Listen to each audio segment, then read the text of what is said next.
Hey y'all, I am back and welcome back to my channel. And we have another book review. Yes. Um so this book review, I don't know if I talked about book 1, but don't worry. I'll talk about book 1. I did read it. And I wasn't going to talk about these books right now, but I can't help it, okay?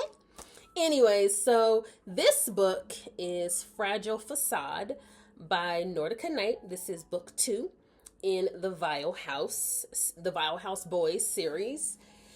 So this book is about Ghost and Riot, okay?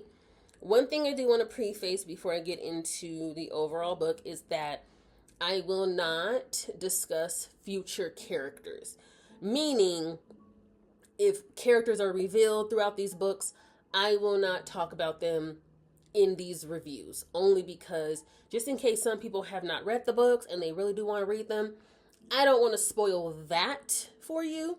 There are things that I'll spoil in regards to the current book, in the current characters, even past characters, but like from book 1, but I will not talk about any future characters, like who they are, whose book is next. Maybe I'll talk about whose book is next. Maybe. I don't know. Who cares? But yeah, I want to kind of preface that. So I'm only going to talk about the book currently, Fragile Facade. Again, which focuses on Ghost and Riot, and book 1 focused on Remy and Crypt.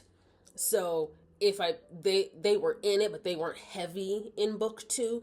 But if I mention them, it's because they had their book already. Okay.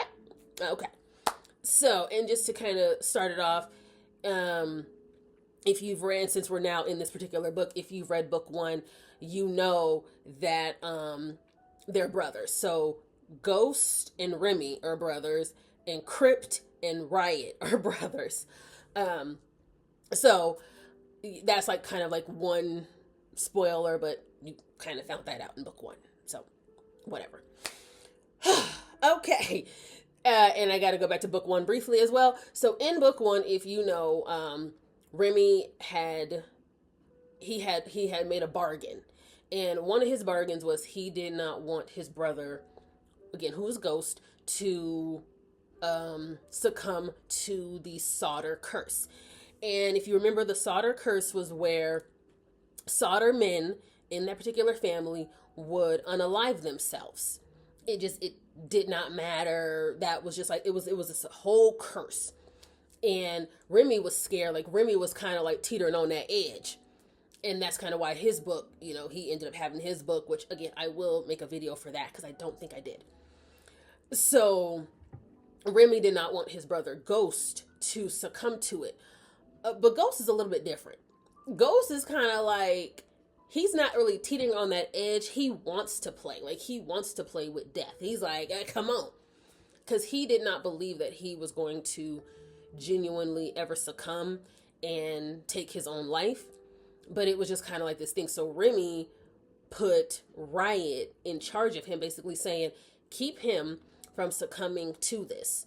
And Ghost and Riot just did not really get along. Like, they were bumping heads heavy because Ghost is a narcissist and Riot is a sociopath. And honestly, I literally feel like they could literally mix. Like, they're one and the same. And so you got two people on two opposite sides of the mental health spectrum. At this point, they're on the same goddamn side, okay? Coming together, and it's like they're constantly fighting with each other, fighting with themselves. And what I mean by that is like fighting with who they are, who they want to be, who they put out, like the faces they put on. And you're kind of seeing this constant battle where Riot is driving Ghost to kind of like meet death. Like, they do these things. It gets really dark. Again, the books are dark. Like, they're meant to be dark. So if you are someone that does not enjoy dark romance, dark fantasy, don't read it because it's very dark. I love dark books. I really do. Like, it's kind of like, I love a good enemies to lovers, and then I love a really good dark romance. It's like my thing. Oh, sorry. Or like a dark fantasy. Dark fantasies usually don't end up with like a quintessential romance. This one, there is a happily ever after, but it's like a subjective one, meaning it may not be yo happily ever after, but goddamn it, it's theirs. And so again, on top of them kind of like dealing with the bargain that Remy set, Riot trying to push Ghost to meet death without being taken by death and all these other things. They also have stuff going on within their town of Moreau's and within the Vile House, all of these things, because if you remember from book 1, they have that whole issue with Reaper Corps, where Reaper Corps is like sending spies into Moreau's because they're trying to take over Moreau's so that they can basically brainwash the people to do their bidding, kind of like how they do in Reaper Corps City. And the Vile House boys are constantly like trying to figure out who's the spies and who's bringing people in, all these other factors. Also, we know that Ghost ended up leaving the Misfits, who was like a gang that he was in on top of being a Vile House boy. So after they overturned the initial leader, what the hell was his name? Lance? Something. I think it was Lance. I literally just read the book. Neither here nor there. So they ended up putting Locke in control, or like, at the head of the Misfits. And then Ghost was able to eventually like leave, just part or whatever. So there was so many things. So they ended up so Ghost and Riot had to go to Reaper Corps at one point in time my hand was itching. Had to go to Reaper Corps to obtain some information, and some stuff kind of went wrong in a way, and then they ended up capturing Riot, and it was a whole thing. I'm not going to go into super graphic detail, but I'll just say that Riot was severely harmed, because I don't know if I can say the T word, the T's of the orchard, the T, yeah. You get what I'm saying. So, and it kind of really set Ghost off, because by this point they were really deep into their madness they had. There was something developing. There was like a lot of intensity, a lot of sexual tension. I mean, it was getting hot in here. I'm sorry, I promise. Okay. So he sorry, let me put my phone on vibrate before it start chiming off and on. So they eventually have to kind of go in, and they do get Riot out, and it's a whole ordeal. I mean, like I say, when they T to the orged of him, the T's of the ort of the chored. Yeah, you know what I'm trying to say here. It really like bothered Ghost, because he's like, they had kind of developed something. Again, it's not this cute mushy gushy, oh my god, I love you. No, it's them. It makes sense to them. And again, I'm trying not to spoil a lot of this, okay? I'm trying to be very fucking tasteful right now, y'all, because I really enjoyed the book. I loved it, and I think it's because I just love dark books, and I liked getting into the minds of Ghost and Riot. I really liked that we had like the ability to get into their minds often, of how they thought, how they found themselves, how they saw themselves. I really shouldn't rub my eye like this. And things of that nature. So eventually, like I said, they get back, to Moreau's, and they did get some stuff. And one of the other Vile House boys, Glitch, he is, which I'll say like their names, I'm not going to say who they are. And Glitch is the one who is trying to like decipher what they received from Reaper Corps. And Also, Riot had poisoned the water supply in Reaper Core, which I thought was pretty funny. That's like a small little spoiler, nothing major comes of it. But he had poisoned the water, so that's what he had told them too. After around when he was being severely harmed, and he was like, "Oh yeah, I poisoned your water supply, and y'all gonna start getting sick and going to the ER." So they were like, "What the heck did you do?" And it was just a whole mess. So they were trying to kind of like decipher what they found, because they were trying to figure out who else is here who's a spy. Because when they were supposed to capture this one guy, Benny Wentworth, or whatever the hell his name was, and Lance. I'm pretty bad with names for some reason, y'all. Anyways, so they could not. I believe they did find Benny Wentworth, but they could not. No, they didn't. But they did find the one guy, Lance, and I feel like that's not his name. And yeah, I'm sorry. I try to focus on other things. Did I write it down? I probably didn't even write his damn name down, did I? No. I'll just say he's from Reaper Core. So they had captured him, and they had brought him to like the town, the town square. And Alma Rose was there, and they're like, "Oh yeah!" And so, before he was supposed to be unalived, he starts like yelling out, like, "Oh, there's traitors among y'all, and there's spies, and y'all don't even know it." And then he had mentioned something about the Vile House boys, and a few of them were there, just kind of like as regular. You know how they'll go out regularly. And there was a couple who were there with their masks on, showing we are, Vile House boys. So as he's talking, they're all of a sudden thinking, "Wait a minute!" So they start yelling, and they're like, "Yeah, it don't make sense." They're like, "Ghost was in the," or not Ghost. They said his name, which his name was Soren. They were like, "Yeah, Soren was in the Misfits," which again his name was mentioned, so I'm gonna say his name. Soren was in the Misfits, and now he's gone, and now he's not, since Locke took control. So they were like turning on Ghost, aka Soren. And he's like, "Oh my god." So they're like, "Yeah, we should get him." So now he's like freaking out, because he's, the town's turning on them. And then they're like, "Yeah," and then, and they're getting mad at the Vile House boys, which, beforehand, if you read book 1, the Vile House boys were like, they were like Moreau's royalty, trash royalty, whatever you want to call it. But now people are sitting here like, "Yeah, we need to go find Ghost and or Soren," because they don't know he's Ghost, and figure out what's going on, and this, that, and the third. So they're like, "Oh my goodness, what the heck?" So Locke is trying to keep everybody calm. He's like, "Stop." He's like, "Listen, he's just trying to distract you. He's just trying to, put fear in y'all and all these other things."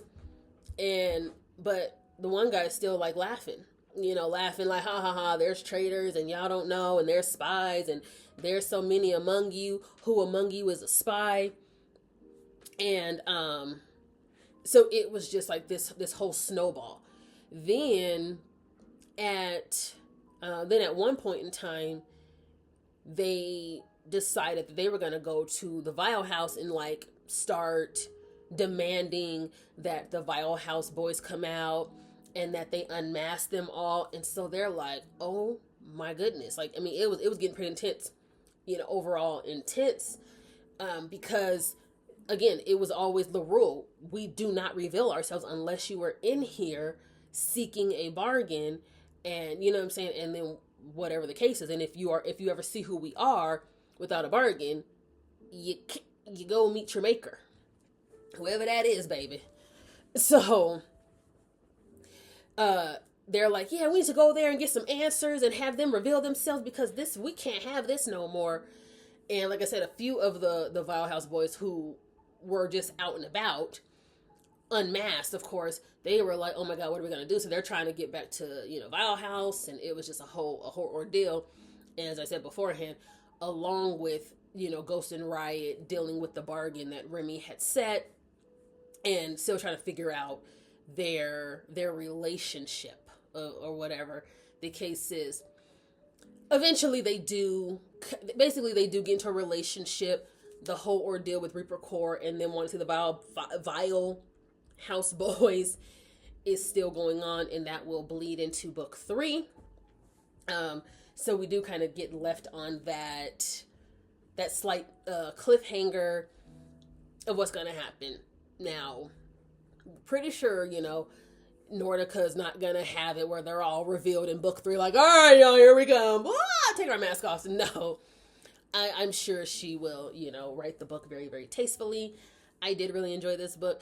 Book 1 I liked, but I feel like because book 1 kind of dealt with a vile boy and a non-vile boy, it was good, but it was kind of like you had like this cookie cutter character, and I'm saying cookie cutter, I got the hiccups. Cookie cutter in a sense of he was not like about the life that the vile boys were. And then you have a vile houseboy who is very violent coming together. But in book 2, we've got 2 vile houseboys. And I really loved that because even though they're both in the same house and they're dealing with the same thing, they still have their own like mental scruples all jacked up.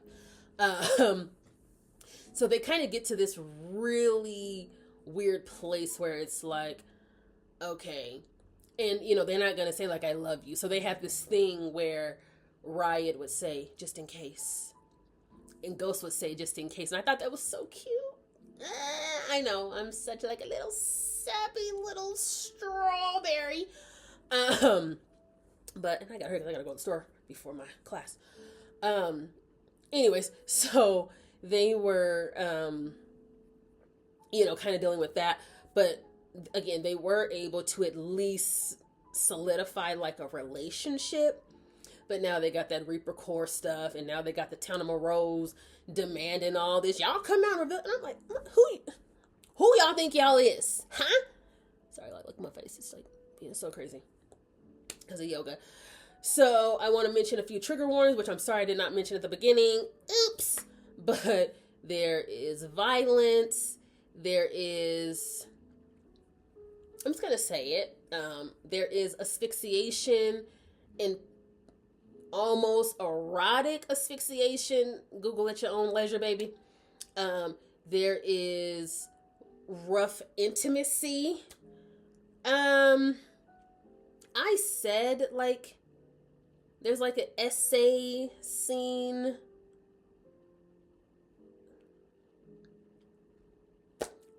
I'll if you read the book, I'll leave it up to you if you believe that's what it is.